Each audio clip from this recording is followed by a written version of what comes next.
Hey everyone, Doug here from 2 Plus Tough, and as you can probably tell by the thumbnail image of this video, it's going to be a little bit of a different kind of live stream today.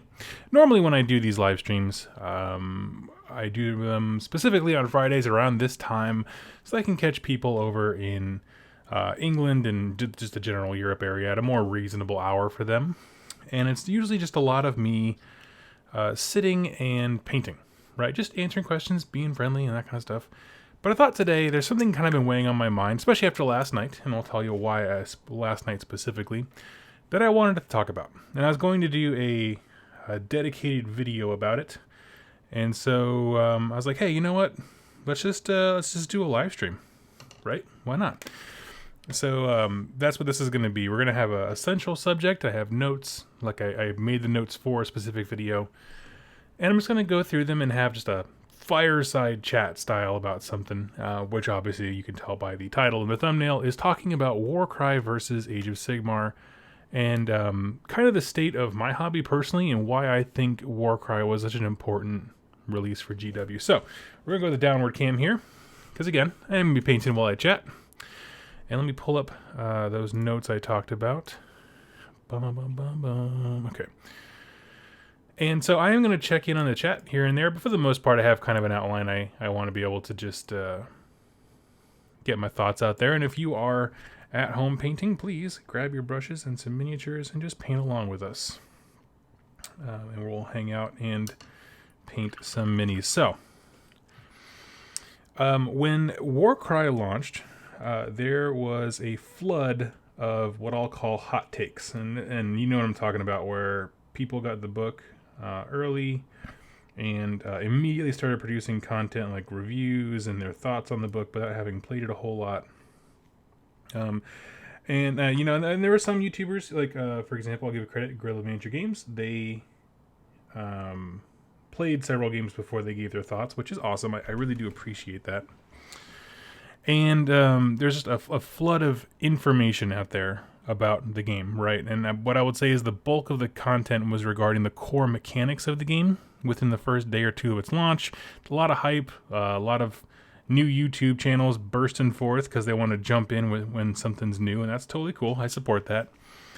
And it drives clicks in a big way, and it's not throwing shade at anyone. But a question I am asked pretty regularly is my thoughts on the game and how it relates to like the lore and what I want to do with it on the channel. And obviously I've already done a battle report with it, so people can tell that I do like it.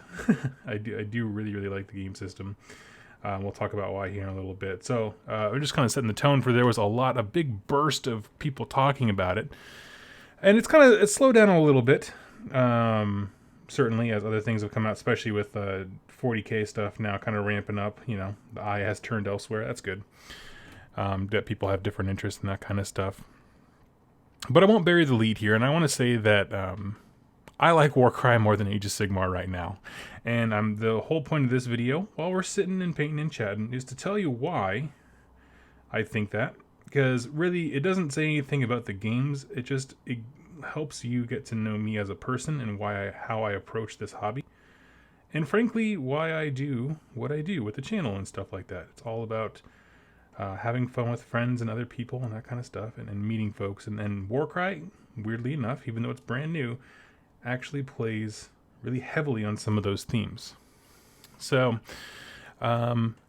big shocker here as I start. Let me just get my notes. I'm blowing through these. This is nice. Big shocker here is that I like lore and I like miniature games, but more specifically, I like creating those memorable table moments with friends. And you know the kind I'm talking about, right? Like in first edition where the Glotkin killed itself because he went and tried to punch a bunch of Wrathmongers, and the Wrathmongers used to have the ability where you have to attack yourself and the Glotkin would just kill himself. Love that kind of stuff. Like when one liberator caps an objective, but maybe you took your eye off the ball for 1 second and that one liberator, he stole the whole game. I love that kind of stuff. Those epic climactic moments, or even when it's just one-sided, but it's so funny. Like if Archaon goes in and just slaughters like 60 night goblins or something like that. I love that stuff. Basically what I'm saying is all those moments that make us as players, both you and your opponent, stop what you're doing and just laugh, right, about how ridiculous whatever X just happened was. But I think a lot of people feel that way. We love talking about those games where this, the Grot stabbed Archeon in the foot and that was the wound that mattered for something else. Or, we love having those moments and sharing those memories after the game. But where I differ with some people is that what I look for in a good game system is the simplest way to create the most of those moments. Okay? The thing is, though, is that Age of Sigmar was evolving. Let me grab another model here while those are drying, and we'll start doing some other colors. I am using my Erg Shadespire set to transport my warbands, and this is nice. Okay. There we go. Thank you for your patience, everybody. As like I said, Age of Sigmar is evolving, right? We have more complex battle tomes than when the game started. You figure when the first battle tomes came out, that was all you needed for your army because it literally had the 4-page rule book in the back of it. You had no artifacts for your army, no spell lore, no allegiance abilities, that kind of stuff. And I'm not saying those were necessarily better times, but they were far simpler in terms of having those moments with your opponent that are super memorable. And I do think points offered a lot to the game, but I was enjoying it before we had points. And I don't know. I think it lost something. And I'm just going to list off really quickly all the things that Age of Sigmar since its inception has gotten. So we've gotten points, obviously, and not just points. FAQ changes to points coming out in General's Handbook, points that come in the end of battle tomes that are no longer relevant all of a sudden. We've gotten more complex battle tomes, faction terrain, FAQs, the evolution of the 3 ways to play, allies, endless spells, terrain rules, not faction terrain, just literally expanded terrain rules for the table, command points, realmscape features, and realm artifacts. And in all of that, it started to get past what I like. And you know what I mean? In terms of, again, the simplest way to make the most memorable moments, right? And I want to add here that I do like AOS. The way that I mitigate those things is that I play my Stormcast, and I'm going to be playing my Iron Jaws over at Nova. And I mitigate that by, I literally just play out of the book. I do not, like my core book, I don't take endless spells really, except for the comic, because I already owned it for Stormcast. I don't use realm artifacts. I don't do any of that stuff. I try to use as few rules as possible and make it simple for myself so that I personally can have that enjoyment.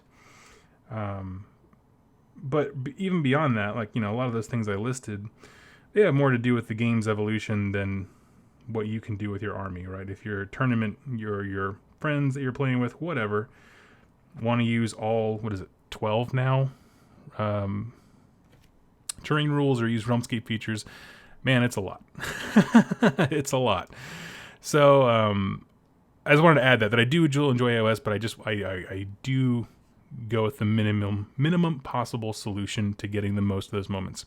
Now, I did have a brief moment where I became hyper excited about a game format coming out that was supposed to make things shorter, quicker, and brutal.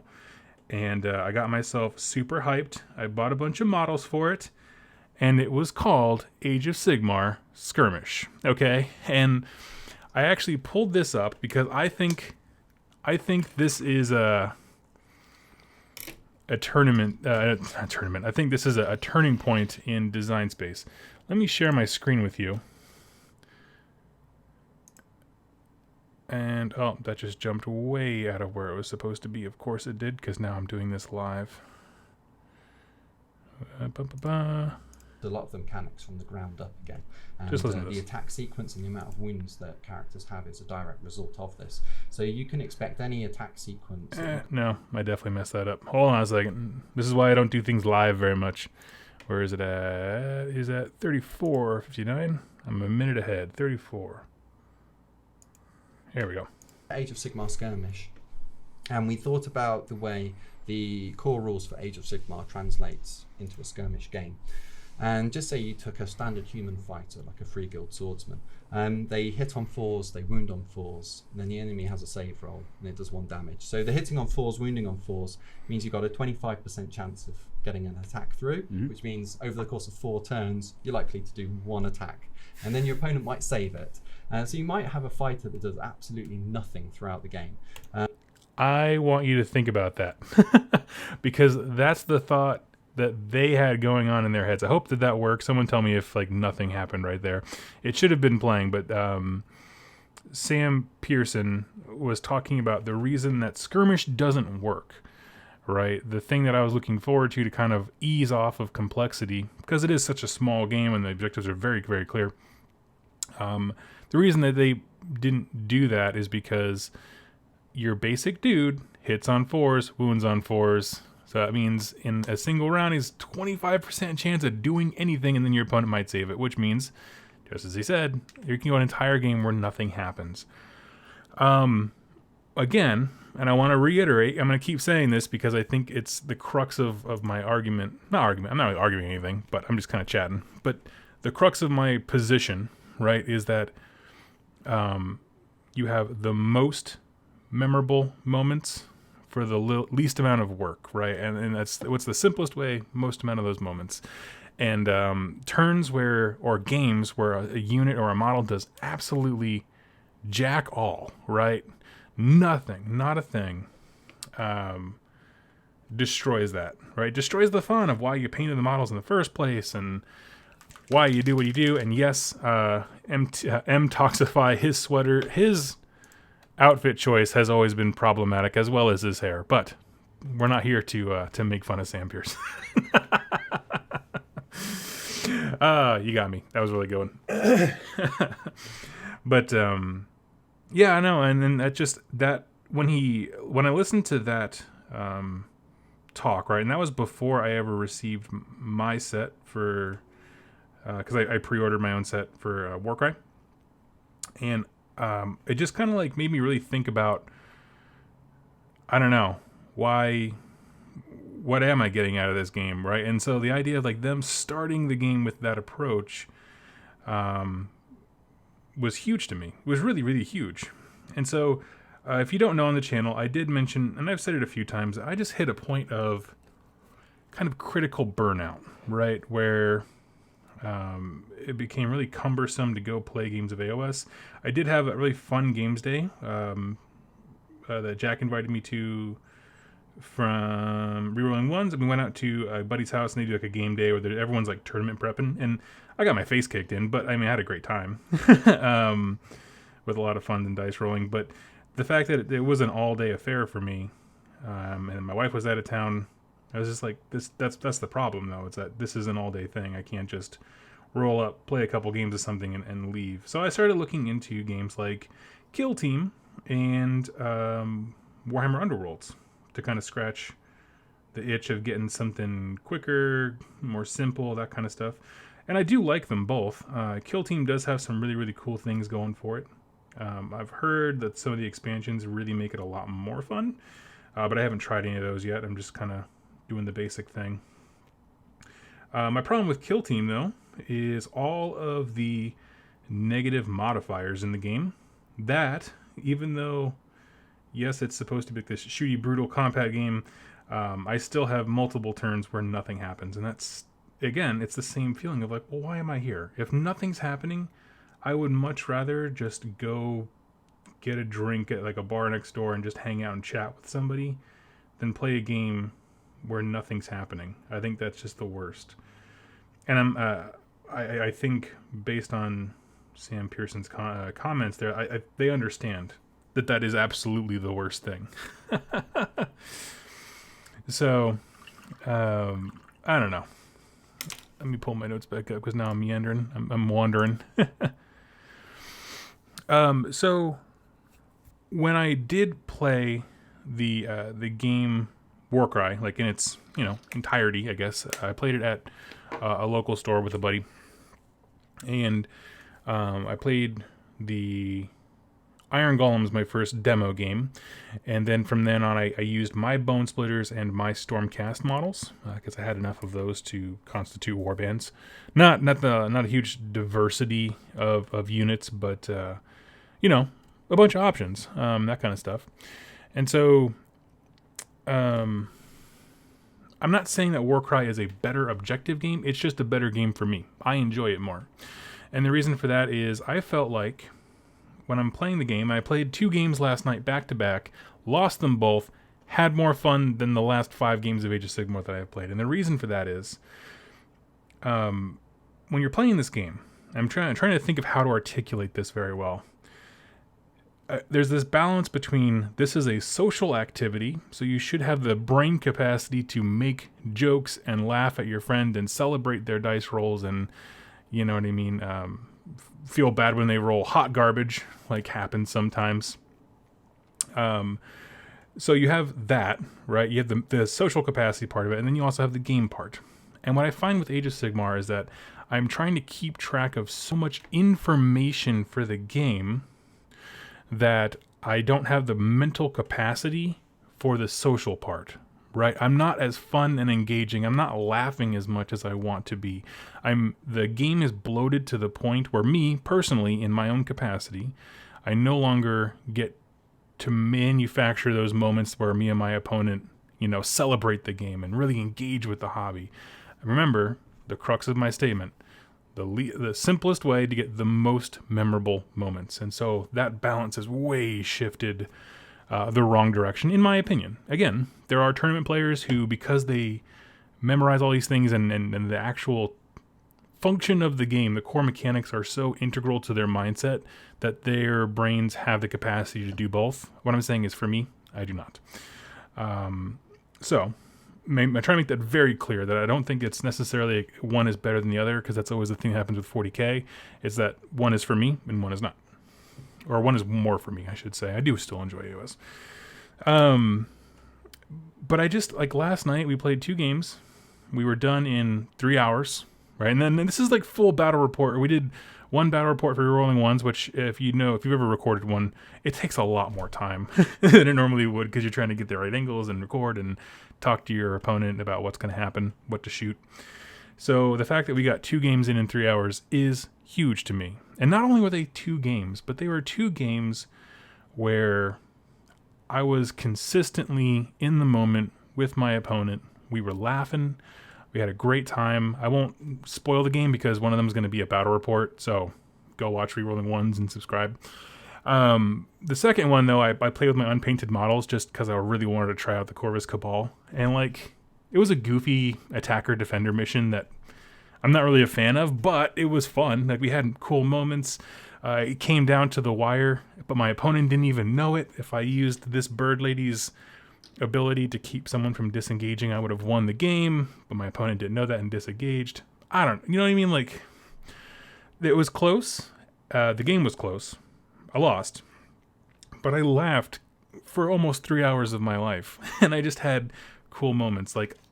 I walked away from that evening with 2 memorable moments. The moment where this guy, I finally got a chance to use the Spire Stalker, I think is what he's called, the ability where you ignore vertical terrain. So this guy went Assassin's Creed style up the top of a bell tower and pinned down 2 Stormcasts by himself.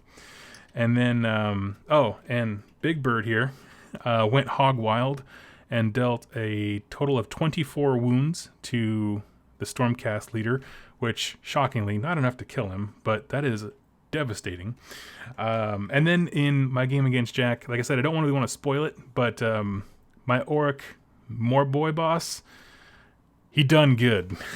he done real good. So my point is that it reinforces and re-solidified my stance that it's a game that's about getting the simplest means to the most of those moments. That there were epic moments where I laughed with my opponent. I was fully engaged with what was happening in front of me.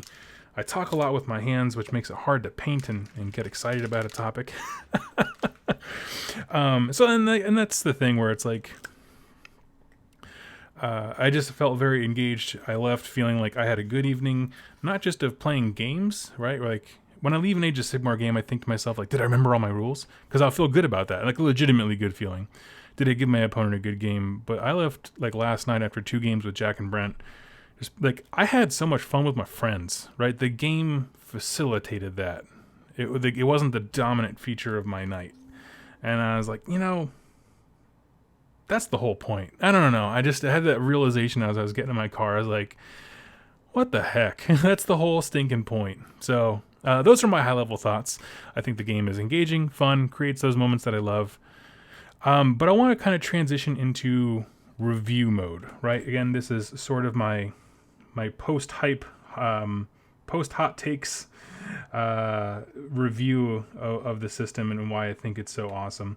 I will start off with the cons, like things that I think are weaker and need to be developed more. And the reason I do that is because I want to end on a high note, because that's who I am. And I do have some things, like there's some stuff that I don't like. And unfortunately, I actually packed away all of my cards and stuff, so I won't be able to reference the exact mission names and that kind of thing. I apologize for that. It was just kind of a spur of the moment thing. I'm gonna pause here before I get into cons and pros, and I want to look at the chat. If you have a question for me regarding Warcry, specifically how it relates to AOS, I don't know, my channel, that kind of stuff, and what I'll put in here, if you can help me, either do @2plustuff or write question in all caps in the beginning so I can actually see it, then I'll do that. And while you're answering that, I'm just gonna kind of put this out there and say that the channel isn't changing because of my thoughts on Age of Sigmar. Warcry is in the same universe, and I will continue to do lore videos a lot because I love the lore. I think it's a really cool thing. It's a cool setting. It's the setting that brought us this cool game. So just put that one to bed first off. So if there's any questions, it's like, oh my God, is Doug quitting the channel? No, I'm not. I'm still going strong. I just needed to have my love rekindled. And that's exactly what this game did, which is a great thing. So I'll answer that. Let's see. And I'm just going to see the first question I see is towards the bottom from Alex. Thinking of using this game to introduce Warhammer to my fiance, who plays no war games at all. Seems simple to pick up, but complex enough to be interesting. True statement. I would agree with that. We'll get into the what I think are the cons or maybe like early traps here in the game. But if you are mindful of those, then I think that it is probably the perfect onboarding point, because there's cool looking models, there's awesome looking terrain, the rules are very, very straightforward. But when you win, you feel really good. Because you don't always win.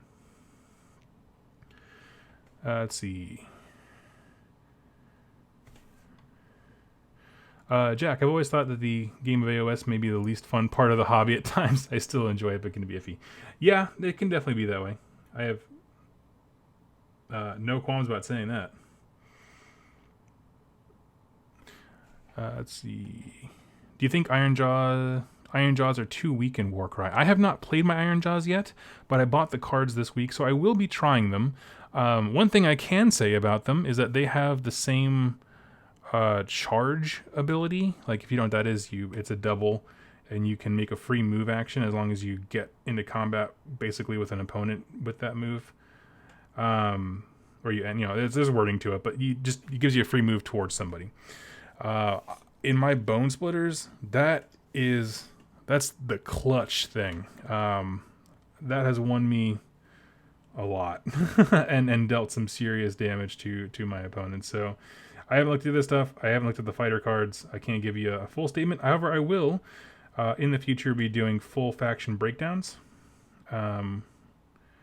talking about strategy and that kind of stuff, starting obviously with the armies I already own, and then kind of building up from there. I think Bone Splitters is going to be the first one because I've definitely had the most games with them, and I feel certainly the most comfortable with that faction. So I will get there. I promise. Let's see. Question: have you tried skirmish outside of GW. You mean like skirmish level games outside of GW? Well, I've done a few things. I've done Company of Iron, which is the Privateer Press one. I have done Infinity. I have done Malifaux. And I'm gonna tell you what, I love Malifaux. I love the aesthetic of it, the models and that kind of stuff. It was a bit. It was just past that level of complexity that my wife can get into. Like if you think I don't like complexity, she really don't. I don't know how else to say that. She really, really don't. And so I wanted something where both of us could play. And I know for a fact that she can handle Warcry. Not that she can't handle. She's a very smart woman, but that she can, just like me, right? That capacity for enjoying a rule set while also being able to be social and enjoy the reason you're playing, meaning the person you're playing with. Her tolerance is less than mine. And so rules have to be a little bit simpler for her to enjoy the night. And that's what it is. So yeah, answer your question. I'm sorry, that was a long way. Yes, I have tried skirmish games outside of GW. I've always heard that Merc. I don't know if it's singular or plural. Was good. I've just never actually seen the product stocked and supported. So that's an interesting one that I wouldn't mind trying. Maybe I'll try to find a game of that at. Where am I going? Nova. I'm going to Nova. Let's see. Just a few more questions here. Caesar. While I enjoy Warcry, I doubt it will replace AOS. I don't want it to replace AOS. I want everyone who loves AOS to keep playing, and I'm going to keep covering everything that comes out for it. It just, in terms of my personal hobby, I'm moving away from it. I'm still going to keep an army at all times. I still like painting armies because that's my addiction. But yeah, that wasn't the crux of the video, and I hope it doesn't come off that way. Let's see. Torrentino, think the game nails it on being fun, but struggles balancing diversity with balance. Many gamers are pretty much decided that the victory cards flip due to warband strengths and limits. Yeah, we'll get to that in a second here. I actually want to address that. I'm going into my pros and cons here in a half second. Question, have you read the Warcry anthology? If so, which question was your favorite? I have not, but actually me and patron Kenzie are going to be reviewing it for this coming month on the book club. So I'll announce that here in a bit. My schedule's been kind of crazy with work and stuff like that, so I haven't had a chance to update that. But I will be reading it, and I'm very excited to, because I want to know more about all the models that I'm pushing around. Let's see. Torrentino, I saw your second comment. I'll get to that in half a second. Okay, I don't see any more questions. Cool. We'll go into my like I said, I'm going to start with cons and then move into pros. Thank you guys for participating in my craziness. I'm going to start with cons, and then I'll pause and let you guys ask questions if if there's feedback, or if I say something wrong, please call me out on it, because I want to know. Let me make sure I've been missing their bird faces, which is like the most important bone colored thing on them. So yeah, we'll jump into that. So these are in no particular order. I'm just going to list off stuff that is not necessarily a bad thing, but just one thing that I am interested in modifying.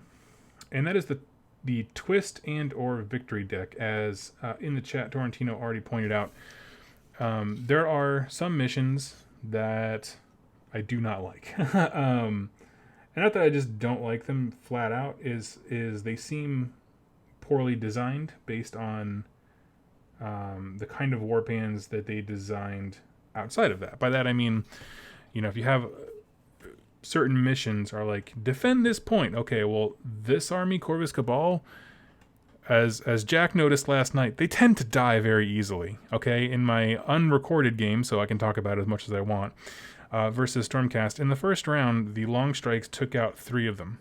Like, just straight up. There was just pink mist in the air round 1. And that is a third of my warband. Straight up, mathematically. Like, I have 9 dudes. So, that was terrifying as a first round. And it was kind of amazing.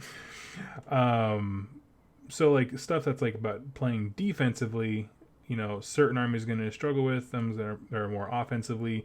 They don't have a lot of muscle behind them, that kind of thing. So there's just missions that really do favor particular opponents. Now, what I'd suggest for both now this is what I'm going to do, honestly. I'm going to ask my opponent if it's okay and then do it, is filter out things that I just don't, not that I don't like, 'cause that's not the right thing, but things that with the warbands that I know I have and my friends have, just being like, will this be fun for us? Because some of them I really don't think they are. Some twists, they very clearly lifted from Realmscape features, and some of those suck. I'm just going to be super blunt.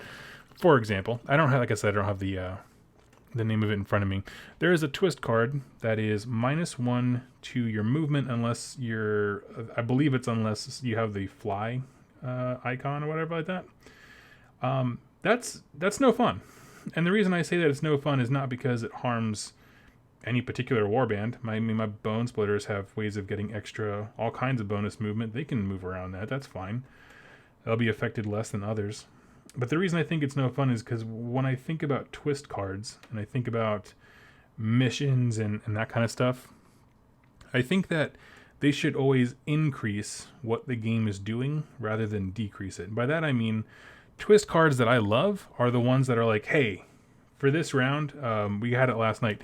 If your fighter has a wound or more, they get +1 to their strength, meaning you hurt them and you really ticked them off. I love that kind of stuff. That's a good one, if you will, where it adds something to the game. It increases brutality. It increases crazy interactions happening. That all of a sudden, my little bird boy, well, because your Stormcast didn't kill him in one round, now he's swinging at a higher level, and he's able to engage, in a different capacity. Like, that is increasing what's going on in the game, not taking away from it. So I think that is super important. That any kind of twist that takes away from the game experience, I'll weed them out. And that's just my personal opinion. I understand that if you're going to an event, your TO might have some twists or missions that are very much designed to, weed certain armies out. I mean, certain strategies, I should say, not armies, because they, want to see certain things at the top. As far as what else do I want to touch on? Let's see. Go back to my notes here. For me personally, I'm going to use cards that are curated to tell a story. Remove cards that I don't think are fun. You're not beholden to that deck. They're not numbered. It's not like someone's going to check your deck every time you play. And yeah, just do whatever you want. Like for right now, because I haven't built and painted them yet, I just take out all the ones with the beasts, because all the twist cards are labeled like this is a psychology thing, this is a beast thing. Just take out all the ones that have beasts on them. You're fine. Be just fine. Torrentino says, to your comment on card filtering, this is exactly what the shops started doing. You have to pick some cards. Yeah. Yep. So I would just say, like, it's not, the Warcry police are going to kick in your door. I would say hold on to them, because you never know what's going to happen in the future. The game might evolve to make those things more interesting. But for me right now, that's exactly what I'm doing. It doesn't look fun. Either draw a new one or, pick something else. Or filter it out, I mean. And I think letting yourself have the freedom to do that, because some people, I don't know, they think, oh, I paid for it, I should be able to use every single card. Well, they gave you options. They didn't give you They promised to give you, like, there are 3 million combinations of these cards. You'll never play the same mission twice, right? That's my British accent. That's what they promised. They didn't promise you 3 million fantastic options. So I just kind of keep that in mind. So I think filtering out cards from the decks are really interesting. For example, like we did one last night, and I think it's totally understandable. So I had the Garden of Moor set, or the Corp Mausoleum, as it's called now, for the third time, for the last time. And the guys at Rerolling Ones had the Warcry set, which I haven't built mine yet. And so if you buy the Corp Mausoleum, there are cards in there that mix those two together. I think there's like 15 options, which is really cool. And so we modified the deck to only be those. Why? Because we wanted it to be unique. So we just picked from that 15 card deck instead of the full one that may or may not have the Corp Mausoleum in it. So just, do whatever you want. That's kind of the crux of that. It's a long way of saying, but I think altering, and to the point of, I'm sorry, I didn't see who the comment was from, asking if this is a good game for your fiance to get involved with. I would say absolutely. It's a fantastic game. Go through and just pick out really, really interesting missions. Maybe skip the twist the first round, the first demo game, just to not overload. But explain that, it's there. It depends, like I said, on your fiance's how quickly they learn games and get comfortable with the rule systems and that kind of stuff. And everyone's different on that front, so that's 100% up to you. Let's see here. Next thing is deployment.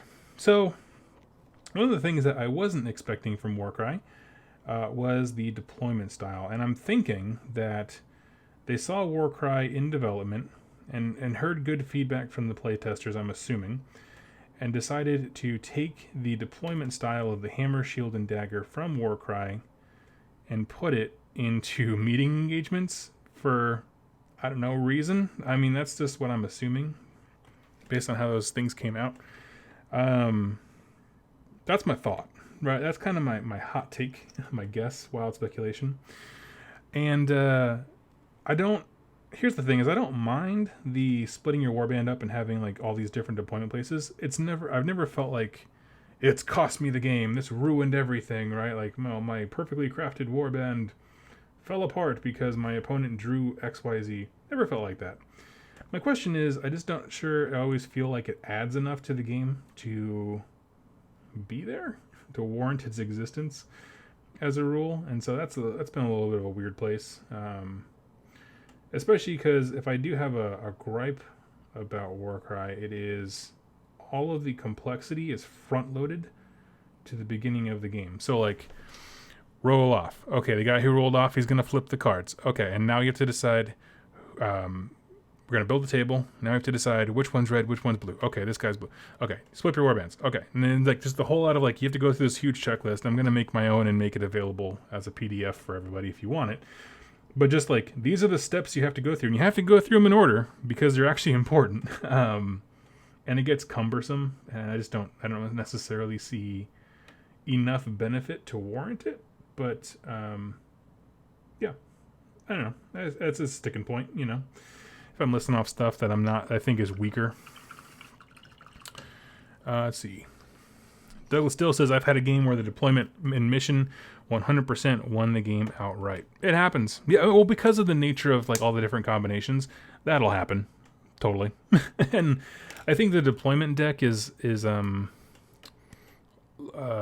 less important in terms of the tier of importance to go through and filter things out of than the victory conditions and the twist deck. I think those two are the most important if you're trying to create a certain gaming experience. But for example, when I was doing the battle report with the orcs and the stormcast, I went through and I found that very specific deployment type to represent my story. And if you think about it that way, there's a load of options in there to represent whatever you want. The thing is, though, is that randomly drawing them might not get you something that is fun because of the nature of the different missions and the deployment. So just kind of think about that. I think tournament organizers for Warcry, when that starts up in a couple months, I'm sure, that's going to be what makes a great TO from an okay one, is the guy who can match really fun deployments with missions. And I think that'll be interesting to see. So again, it's not a con. It doesn't remove things from my game experience. I just don't see why it's there. And then next thing I had was artifacts. So in the campaign, if you're playing a campaign, your guys can win artifacts. They can find stuff, scavenge, that kind of thing, which is a really cool idea. I really like it. And I got a chance to see some of them in use last night, and I think they're really cool. I like them. The thing is, though, is I wish that there was, that in matched play, there was a way to purchase them for your warband rather than them being narrative play specific. And the reason I say that is, with my Stormcast army, there were multiple times, where I have these huge, like 50-point gaps because I don't have anything cheap enough to fit in that slot. For my Iron Jaw, for my Bone Splitters, I think I played a 930 list last night. Which I guess technically I could have jammed one more guy in, but I didn't have a model for him. But like, I would have loved to just taken a health potion. That would have radically changed the game. And you can make them outrageously expensive so that they're not incentivized at all.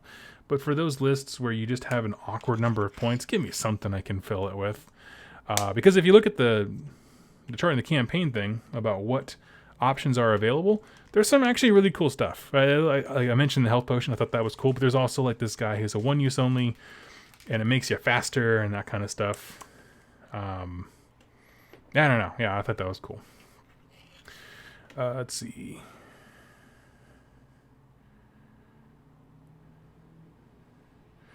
Got some discussion about the deployment. That's interesting. We'll come back to that here. Tarantino, I wonder if it's worthwhile to try and make the game more than a means to play a partial AOS army.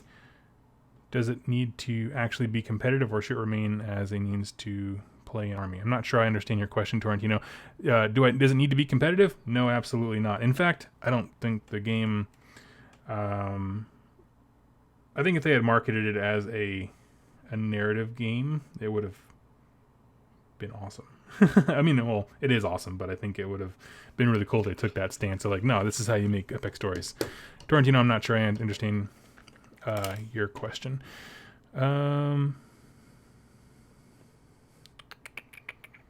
I think, so we're talking about, the chat over here is talking about Warcry in a competitive state, right, as a competitive game.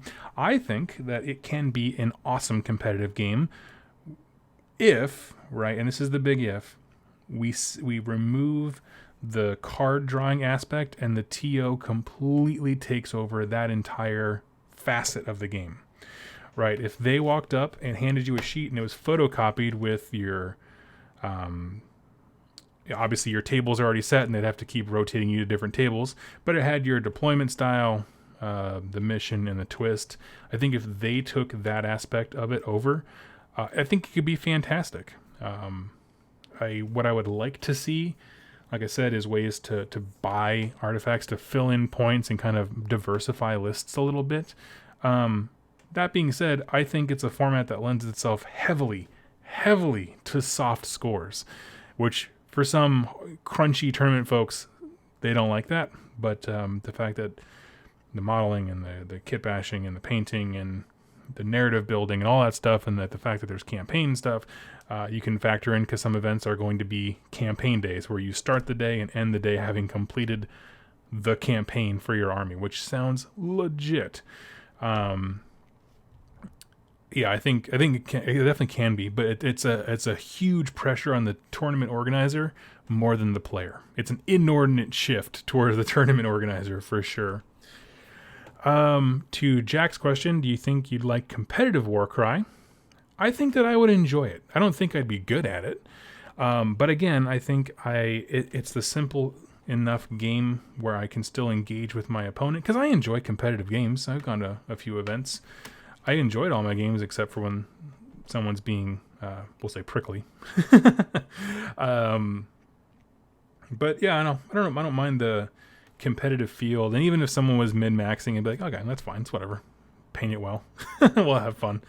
Honestly, I'd much rather spend, how long? 45 minutes max on a round of Warcry that kind of sucked and getting my face stomped than a 3-hour game of Age of Sigmar. 2.5 hour in a tournament, I suppose. So, and I just have one more thing I wanted to add on to the cons, and then I'm going to move into the pros, because I'm excited to get to those, because I love this game.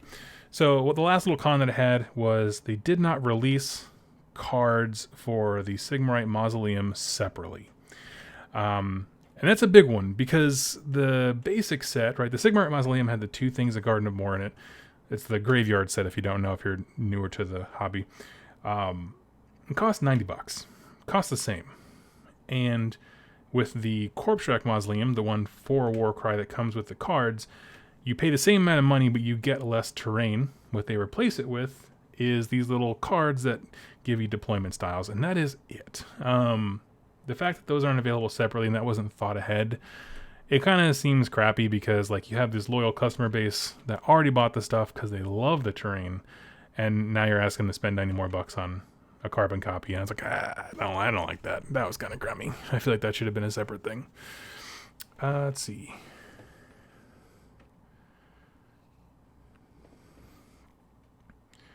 Torrentino, I mean, instead of trying to balance all warbands, let the unequal cards and stats remain. Let it stand in favor for lots of crazy cool things that may result in some factions auto-losing.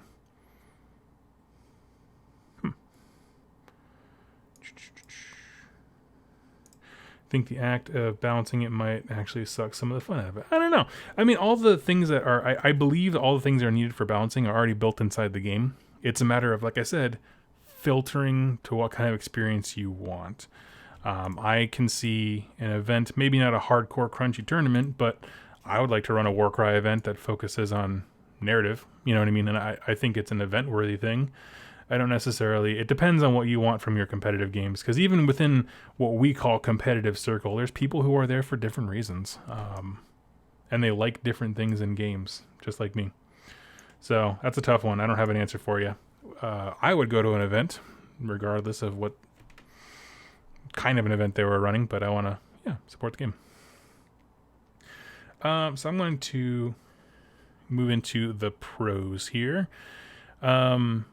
Talking about stuff that I like, stuff that I really like. I want to start off with expandability, and I think that's kind of one of the core, things about... Oop, didn't mean to flick that guy. I'm waiting for everything to dry on the first layer of paint I just threw down.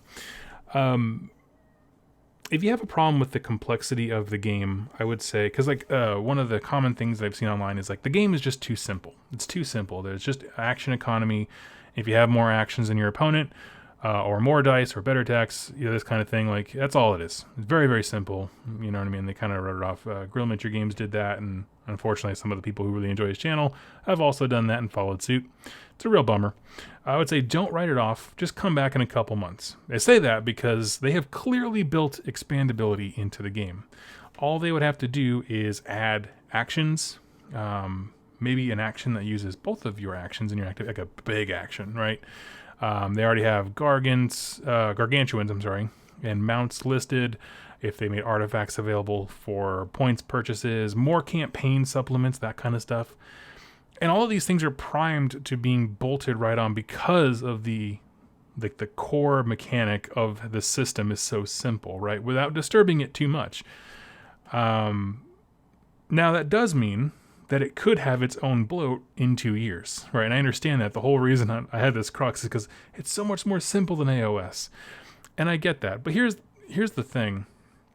It gets me excited, right? Because of how fluid the engine of the game is, right? The core mechanics, I'm excited to see this game develop as opposed to Age of Sigmar, where when they say, like, we're coming out with a new thing to shift the game, I'm like, God, no. I do the Michael Scott, no. You know what I mean? Where you just start screaming, where it's like, what? When Forbidden Power got announced, and they're like, new endless spells, and I was like, please don't. please don't. It was fine, that was kind of a fart in the wind, but as a release, it didn't do a whole lot. It didn't bring a whole lot to the game. Let me grab my medium here 1 sec. There we go. So, like I said, so like because like the game is already so simple, Caesar, I know. I mentioned it because they already mentioned gargantuans and mountain units. So because the game is already more simple, and I think really it was designed with expandability in mind, where I'm not always convinced Age of Sigmar was, because some of the stuff they bolt on, you're like, what were you guys thinking? I'm more excited for it. I'm ready for it, And what I like is that I'm enjoying the base game kind of like I do for AOS, where it's like I enjoy the base game enough to just play that, right? And that's okay. So expandability is a big thing because all the criticisms that I've seen online regarding its simplicity or lack of complexity, I I think can be addressed, right? We're having this discussion about it being a competitive game. And you look at something like Kill Team, where they made a format called Arena. It's an expansion, and I particularly don't really like it because it removes all verticality from the game. It just makes you fight like on a board, more like a board game than a three-dimensional miniature game. But like, they made a competitive format. I mean, it's out there, right? You can like it or not, but I mean, they did it. And I think that's really, really interesting that they were able to do that. And I don't see why they couldn't do it for this, right? Maybe like restrictions on victory conditions and deployment cards, things like that. I'm just going to throw this out there. I haven't actually played that version of Kill Team, so please don't take that as I'm saying it's perfect. I don't understand, but I'm just saying that they've created bolt-on elements to make games more engaging for different ways, is what I'm trying to say. And that's a good thing, right? To engage more people. So expandability is super important. Let me see here.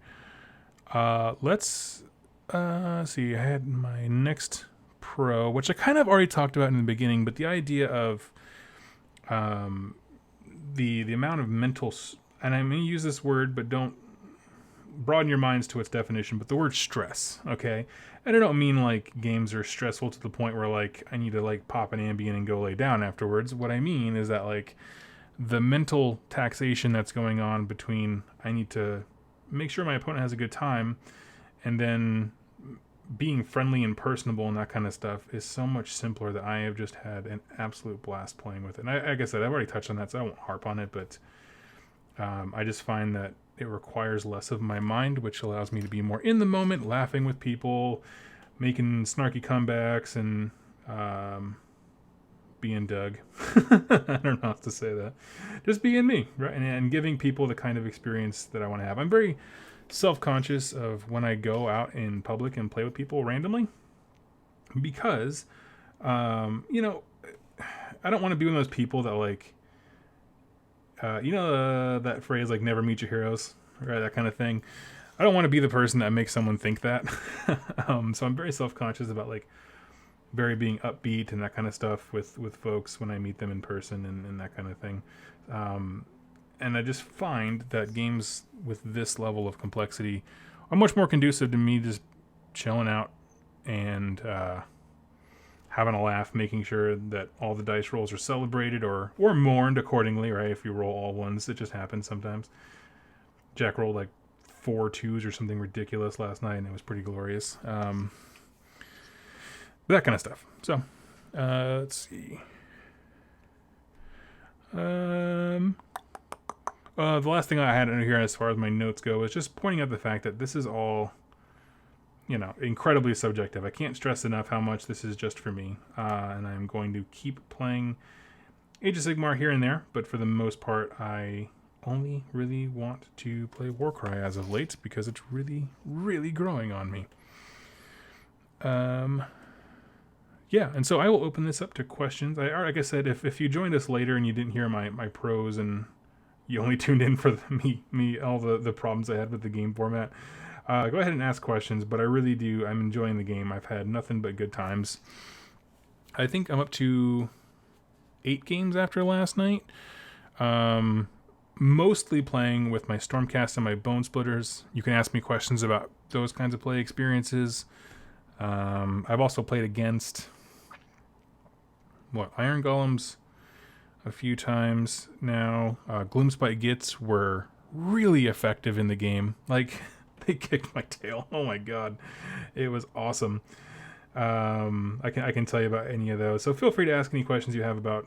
We'll try to keep it on topic to Warcry, and then if the questions start veering elsewhere, we'll go ahead and turn it off. But yeah, let me know.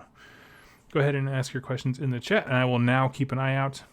Toxify, are you using contrast paints exclusively, or just to start out with? Just to start out with, and then I build color on top of them. But I love contrast for doing the things that I hate to do, which is skin. This is Gilliman Flesh, and I'll do fancy pictures at the end of it all to show off, how I painted everything.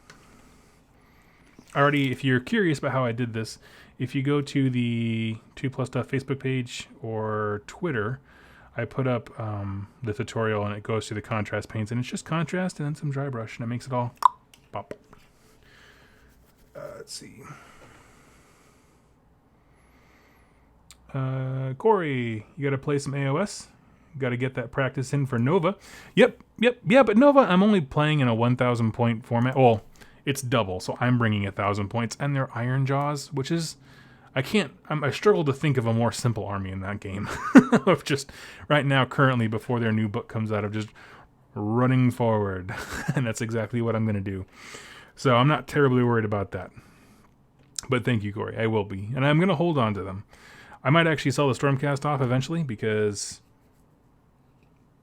I just want the most simple thing, which might be Iron Jaws. I'll wait until the book comes out. Let's see.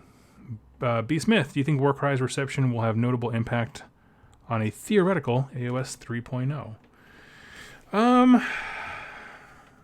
No, I'm not sure. I'm not sure how much they're willing to gamble with the fantasy license anymore. After the disaster release that was Age of Sigmar in the beginning, because if they went to like, if Fantasy Battles was at this level of complexity and they tore it down to here for Age of Sigmar, and then they tore it again to another level of just like, let's just get rid of hit, wound, and save and just do this one die roll, I would be uber pumped, and I feel like we would all collectively be like Obi-Wan Kenobi on the Millennium Falcon, be like, there's just 1,000 souls cried out in agony, and every tournament player would just revolt again. And I think that they are past the days of wanting or taking those kinds of risks. How about that? At least for a little bit. Let's see. What factions do you think will be getting Warcry warbands? I think what I would like to see next is really an emphasis on existing Chaos armies. The only Chaos armies we have for Warcry are the new ones. So I really would like to see like Skaven, Fire Slayers. Actually, one army that I'm dying to see is Carriage Overlords. And the reason I say that is because their kits have so many bits and all the different weapon options on just even if you just took the basic, what are they called? Arcanaut crew, right? They have the Gatling gun, they got the harpoon launcher, they got, to like pull people in. Oh, it's so cool. So that's a one where I'm like, why weren't they included? But that could be a cool addition. And since the ships suck in AOS, everyone already has a whole bunch of Arcanauts, so they can all just have armies. Because no one's playing the ships anyway. That's funny. Gotta make yourself laugh sometimes, just to keep from crying. Okay, next question. Considering the Warcry lore, does this mean that Slaves to Darkness Chaos Warriors were once in the same position? They're on different paths. So everyone in Warcry, all these warbands, are trying specifically to seek the pleasure, like the direct service of Archaon. Whereas Slaves to Darkness is so broad that it might be like a local warband leader that recruits you, that kind of thing. But this is like the dramatic story of these specific people trying to gain Archaon's favor. I'm just looking at the questions here. Jack, I expect you to at least read up on the new Iron Jaws rules from GHB 2019. I will give them a breather. No, I'm going to go ahead. This week is crunch week. You're going to see a lot of prep. I have to finish some of the basing stuff. I'll go out later today and get some basing material for the last few Iron Jaws to get my 1K list ready, and then it's study time. So there's going to be a montage of me with just my GHB open. Let's see. They should make cards for the Underworlds team to be a great crossover. That could be cool. I just find that the Underworlds teams tend to be very small. Like the Stormcast one's 3 dudes, which, I mean, how many points is that? Yeah, that's almost half a list with the Scout guys, the Vanguard Chamber dudes.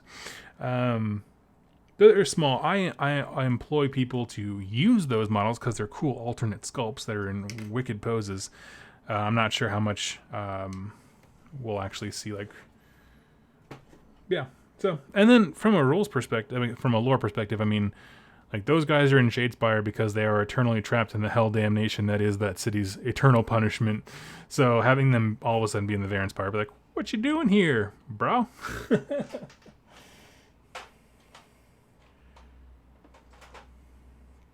Okay, Wildwood. What do you do to motivate yourself to paint? Well, I prefer Captain Morgan rum, spiced, not clear, but I'm just kidding. For me, I don't force it. Like, I try very hard not to force myself to paint. I don't know. I don't have a thing for you. I for me personally, the reason I don't enter painting competitions is because this is how I relax. And so, yeah, I motivate myself by having stressful days and coming home and painting, painting away the worries of a weary world.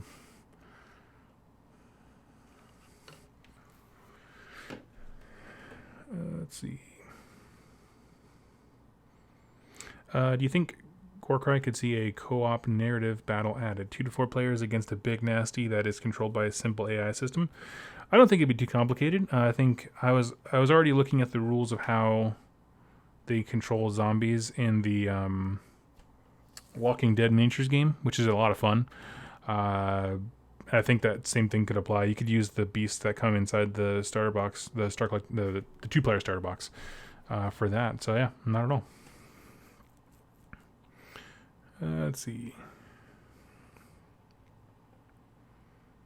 Douglas Dill, I'll use my Far Striders from Underworlds with a set of Gryphounds.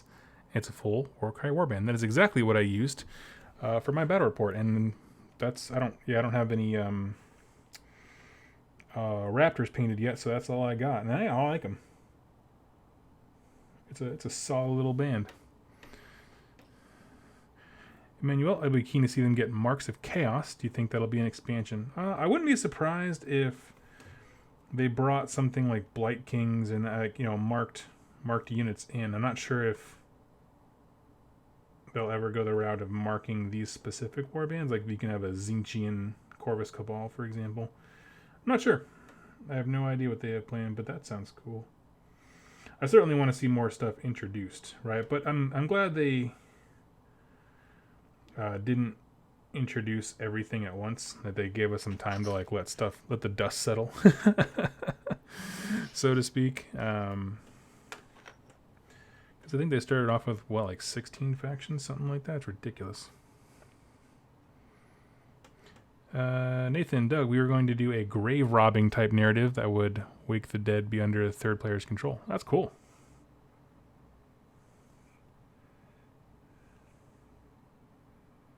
All about that kind of stuff. Vinci, what up? Any insight on those zombie rules? Yeah, so the zombies from The Walking Dead, if you're curious.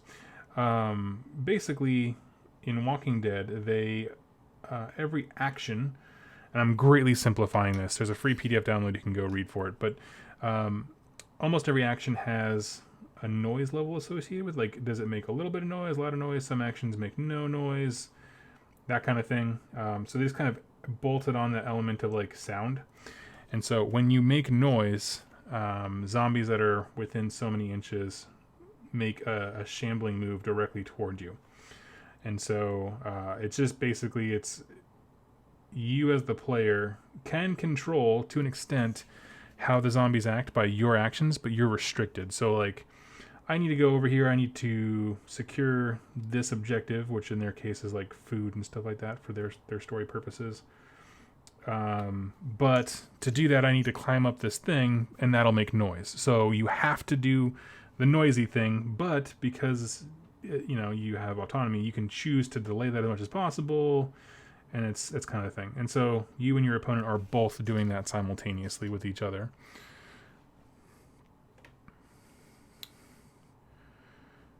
Let's see, Josh. See you. Question, is there a way that the GW know not to kill Team Warcry? Do not in the future making the simple game complicated. Oh, I mean, is there a way to tell them not to overcomplicate the game in the future? Well, I think, first of all, no. Vote with your dollar. The nice thing about Kill Team, though, is that you just don't have to buy everything. Like, that's actually one of the beauties of that format is I bought a $35 book, the Kill Team core book, and I've never bought anything else. And you don't have to. You don't have to buy commanders. You don't have to buy elites or arena if you and your opponent don't want to use it. Like my gaming friends, we just use the core.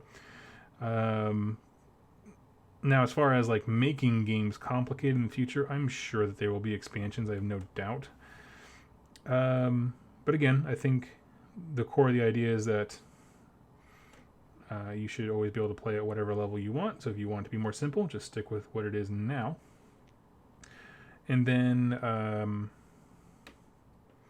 the thing is, I find this game far, far, far more simple than Kill Team's core mechanics are, and that's important because when you start layering stuff on, all of a sudden, your Kill Team game, which was supposed to be simple, that's the whole point, gets really, really bloated and complicated, even though it's still a small skirmish game. So because it's starting simple, I don't think we'll have that same feeling of bloat nearly as fast.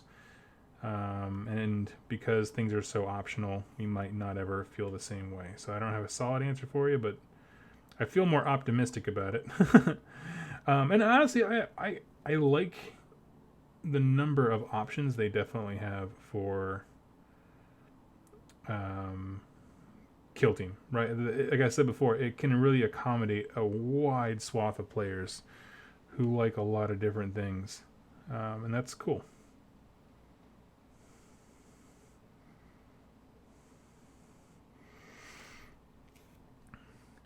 Playing solo at work, so I'm just studying up on Warcry and messing with Daughters of Cain lists. Sweet. Hope you enjoy it.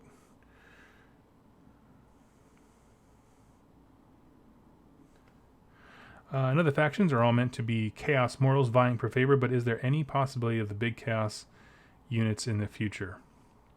Yeah, is there a possibility for it? Yeah, as far as I know, I don't have any insight, but like, there's nothing from a mechanics perspective that keeps them out.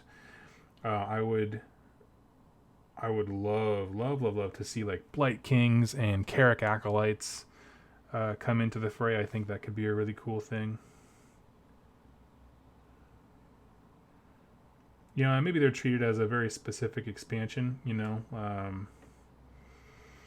like I already have a kind of a story in mind for the war bands, like the campaign system that I want to do for my battle reports, where this specific warband that I'm playing right now, the Corvus Cabal, is seeking the favor of Archaon. Khorne tempts them like, hey, come follow me. I will be a good god. And they're like, no, Khorne, we don't believe you. And so because they rejected his offer, Khorne sends a Korgorath. So I'm going to make a custom card for a Korgorath with his own rules and have the warband fight that, because I think that sounds awesome. Point is, even though they're all looking for Archaon, the Dark Gods are constantly trying to tempt all these people. I think that'd be really cool.